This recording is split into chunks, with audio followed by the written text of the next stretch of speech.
é: para onde vão as pessoas depois que morrem? Onde está minha filha? Um homem perguntou-me chorando, em uma cerimônia fúnebre de uma garotinha de 2 anos. As opiniões quanto ao assunto são muitas. Para uns, o espírito continua sofrendo, enquanto não forem acertadas todas as dívidas espirituais que foram deixadas na terra. Outros defendem que existe a reencarnação do espírito em outra pessoa. E há aqueles que argumentam dizendo que se a pessoa foi boa, vai para o céu, para o paraíso.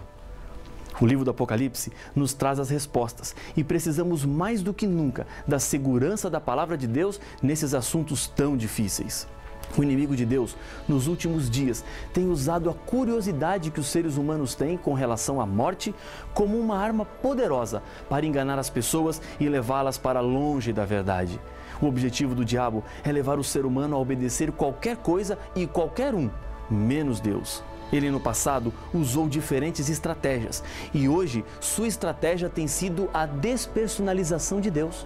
Deus assim deixa de ser uma pessoa e passa a ser uma simples energia que pode estar em todas as coisas e em todos os lugares, inclusive dentro do próprio ser humano. Com isso, o ser humano torna-se Deus e é levado a crer que a vida que existe nele é eterna. No livro do Apocalipse, capítulo 1, verso 18, Jesus apresenta-se como autoridade nesse assunto de vida e morte. Acompanhe aquilo que o texto nos diz. Estive morto, mas eis que estou vivo pelos séculos dos séculos, e tenho as chaves da morte e do inferno. A morte de Jesus e a sua ressurreição resolveram de uma vez por todas o problema da morte e do pecado, que alcançou todos os seres humanos. E Jesus, por ter morrido e agora estar vivo, pode dizer com autoridade o que é que acontece quando uma pessoa morre. Jesus tem as respostas, ele tem a chave. Você não precisa procurar em conchas, cartas ou até mesmo na palma da sua mão. A Bíblia nos mostra com precisão a resposta sobre o mistério da morte. Para entender a morte, antes precisamos entender a vida. A morte é o oposto da vida. Em Gênesis capítulo 2, verso 7, a Bíblia fala sobre a natureza do homem. Então formou o Senhor Deus ao homem do pó da terra e lhe soprou nas narinas o fôlego de vida, e o homem passou a ser alma vivente.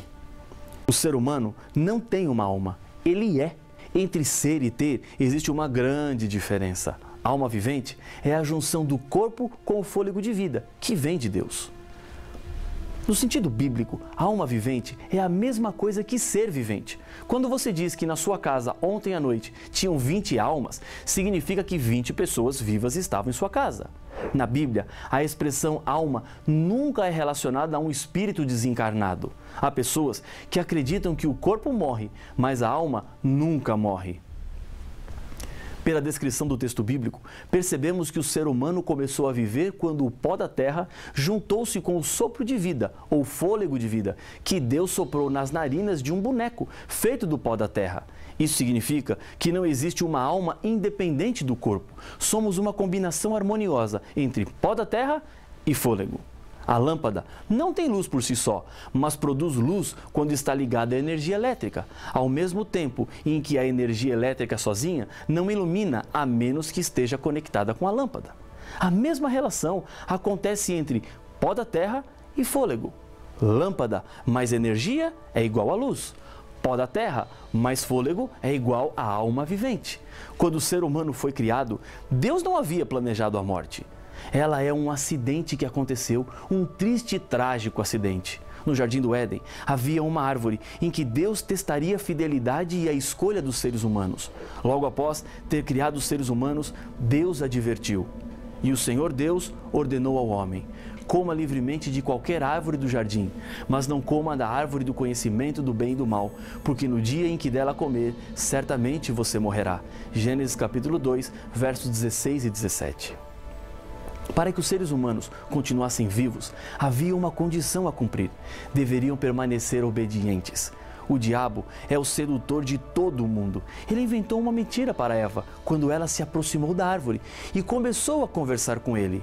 Aqui está um grande perigo, um sinal de alerta. Com o diabo não se conversa. Ele é mentiroso e perigoso. Ele disse a Eva: Deus disse que se você comer desse fruto, você vai morrer? Eu te garanto, Eva, disse o inimigo, é certo que você não vai morrer. Podemos ser tentados a pensar, como é que Eva foi cair numa mentira dessas e trocar uma vida perfeita e eterna pela morte e as tragédias que temos que conviver hoje? O grande problema é que não foi apenas Eva e nem depois Adão. Nós também fazemos a mesma escolha. Isso mesmo, você e eu. Hoje, continuamos fazendo a mesma troca. Arruína-se a família por causa de 5 minutos de prazer. Não valorizamos o que temos até perdermos tudo. Escolhemos poder, prestígio, prazer, em vez de escolhermos Deus. Muito tempo se passou desde o pecado de Eva e, infelizmente, continuamos caindo na mesma armadilha. O diabo tem como sua principal motivação fazer o ser humano sofrer. Deus sofre quando você sofre. Deus chora quando você chora. Talvez, enquanto você está estudando essa série do Apocalipse, seu coração está batendo apertado por causa da morte de alguém. Amigo, amiga, saiba de uma coisa. Deus não é o causador da morte. Ele é a vida. Mas quando nos afastamos da vida, a morte passou a ser um terrível inimigo da nossa felicidade. A morte é a consequência do pecado. Ezequiel, capítulo 18, verso 4, diz que eis que todas as almas são minhas, como a alma do Pai, também a alma do Filho é minha. A alma que pecar, essa morrerá. Em Isaías, capítulo 51, verso 12, a Bíblia fala que o ser humano não é imortal. Eu sou aquele que vos consola. Quem, pois, és tu para que temas o homem que é mortal? Romanos, capítulo 5, verso 12, apresenta como a morte entrou no mundo. Portanto, assim como por um só homem entrou o pecado no mundo, e pelo pecado a morte, assim também a morte passou a todos os homens, porque todos pecaram. Existe uma solução para o problema da morte. Jesus era o portador dessa esperança quando esteve aqui na terra. Um dia, Lázaro, amigo de Jesus, estava enfermo e as suas 2 irmãs enviaram mensageiros a Jesus falando da situação difícil que Lázaro estava enfrentando. Quando Jesus chega à cidade de Betânia, onde morava Lázaro e sua família, sua irmã Marta correu ao seu encontro para lhe dar a notícia do falecimento. No Evangelho de João, capítulo 11, na história da ressurreição de Lázaro, Jesus explica o que é a morte. Acompanhe a leitura dos versos 11 a 14. Isto dizia, e depois lhes acrescentou, nosso amigo Lázaro adormeceu, mas vou para despertá-lo. Disseram-lhe, pois, os discípulos, Senhor, se dorme, estará salvo. Jesus, porém, falara com respeito à morte de Lázaro, mas eles supunham que tivesse falado do repouso do sono. Então Jesus lhes disse claramente, Lázaro morreu. A palavra adormeceu expressa inconsciência, o que é confirmado em outros textos bíblicos, como por exemplo em Eclesiastes capítulo 9, versos 5 e 6. Porque os vivos sabem que hão de morrer, mas os mortos não sabem coisa nenhuma, nem tampouco terão eles recompensa, porque a sua memória jaz no esquecimento. Amor, ódio e inveja, para eles já pereceram, para sempre, não têm eles parte em coisa alguma do que se faz debaixo do sol. Quando uma pessoa morre, quebra-se então a união entre o pó da terra e o fôlego de vida, desaparecendo assim a vida consciente, ou seja, a alma vivente. Isso significa que é impossível aos mortos aparecerem para os vivos. Os mortos não voltam ao convívio dos vivos. Falar com os mortos não é falar com os mortos. Se eles não podem voltar, obviamente todo o engano está sobre a responsabilidade do diabo. Não são os mortos que voltam para falar com os vivos, são os demônios enganadores e operadores de sinais e maravilhas que querem apenas enganar. Ele inventou uma mentira e agora faz de tudo para convencer os seres humanos daquilo que ele mesmo inventou. Você poderá ver essa mensagem todos os dias, através das novelas, dos filmes, no rádio, na TV, nos jornais, nas revistas espalhadas por aí. Lembre-se de uma coisa, os que acreditam na Bíblia não consultam os mortos, mas devem consultar a Deus. Apocalipse capítulo 1, verso 5, apresenta Jesus como o primogênito dos mortos, que na linguagem bíblica quer dizer o mais importante, o primeiro, o preeminente. Considerando que Jesus não foi o primeiro a morrer e nem o primeiro a ressuscitar, e que também não foi o primeiro a ressuscitar e subir ao céu, pois Moisés foi antes, torna-se evidente que o sentido aqui é de importância. A expressão é equivalente à mesma que se usa para governantes, quando se diz o primeiro homem da nação, a primeira dama. A morte e a ressurreição de Jesus é a primeira em importância, pois nos garante que haverá a ressurreição dos fiéis para a vida eterna. O ensino bíblico para a solução da morte é a ressurreição. Os que morreram ainda não receberam a vida eterna. Veja o que a Bíblia nos diz em Hebreus capítulo 11, versos 39 e 40. Ora, todos estes que obtiveram um bom testemunho por sua fé, não obtiveram, contudo, a concretização da promessa, por haver Deus provido coisa superior a nosso respeito, para que eles, sem nós, não fossem aperfeiçoados. Os filhos fiéis de Deus ainda não foram recompensados. A mesma ideia de ressurreição aparece em Isaías capítulo 26, verso 19. Os vossos mortos e também o meu cadáver viverão e ressuscitarão.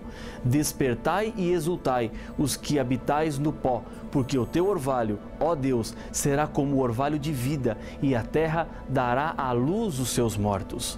Paulo, falando no contexto da volta de Jesus a essa terra, diz que naquele momento acontecerá a ressurreição daqueles que estão em suas sepulturas, dormindo, aguardando serem acordados pelo Senhor Jesus. Pois, se cremos que Jesus morreu e ressuscitou, assim também Deus, mediante Jesus, trará em sua companhia os que dormem, porquanto o Senhor mesmo, dada a sua palavra de ordem, ouvida a voz do arcanjo e ressoada a trombeta de Deus, descerá dos céus, e os mortos em Cristo ressuscitarão primeiro. 1 Tessalonicenses capítulo 4, versos 14 e 16. Esta é a esperança dos cristãos. Se a morte arrancou de você alguém muito especial, tenha certeza de que ele está dormindo. O corpo voltou a ser pó da terra e o sopro de vida voltou para Deus. Quem morreu não tem mais consciência de nada, não sofre nem se alegra, não tem frio nem fome, apenas descansa no Senhor. No final do Apocalipse, quando João nos descreve o que acontecerá depois da volta de Jesus, a Bíblia nos diz: então a morte e o inferno foram lançados para dentro do lago de fogo. Esta é a segunda morte, o lago de fogo. Apocalipse capítulo 20 e o verso 14. A segunda morte é a morte eterna, sem fim. A primeira morte é a do sono, de onde todos os seres humanos serão acordados. Mas para os infiéis que participarem da segunda morte, não há mais despertar. Ela representa o fim de todas as coisas, e todas as mortes terão fim. Paulo nos diz em 1 Coríntios capítulo 15, verso 26, o último inimigo a ser destruído é a morte. A vida eterna é prometida a todos os que creem. O diabo é tão mentiroso que quer fazer com que as pessoas acreditem que, mesmo não crendo em Cristo, é possível viver eternamente, ainda que seja no inferno. Não é isso que a Bíblia nos ensina. Na volta de Jesus, milagres maravilhosos acontecerão e a ressurreição dos mortos é um deles. Em 1 Coríntios capítulo 15, versos 20 a 23, a Bíblia apresenta a solução de Deus para o problema do pecado. Mas, de fato, Cristo ressuscitou dentre os mortos, sendo Ele as primícias dos que dormem. Visto que a morte veio por um homem, também por um homem veio a ressurreição dos mortos. Porque, assim como em Adão todos morrem, assim também todos serão vivificados em Cristo. Cada um, porém, por sua própria ordem. Cristo, as primícias, depois os que são de Cristo na sua vinda. Neste dia, o choro se transformará em sorriso. Mães que perderam seus filhos poderão abraçá-los novamente. Filhos reencontrarão seus pais. Maridos se encontrarão com suas esposas e esposas com os seus maridos. Os órfãos e abandonados terão para sempre uma família. Deus dará ao ser humano tudo aquilo que Ele quis que o ser humano sempre tivesse. Em Apocalipse capítulo 21, verso 4, a Bíblia nos diz: e lhes enxugará dos olhos toda lágrima, e a morte já não existirá. Já não haverá luto, nem pranto, nem dor, porque as primeiras coisas passaram.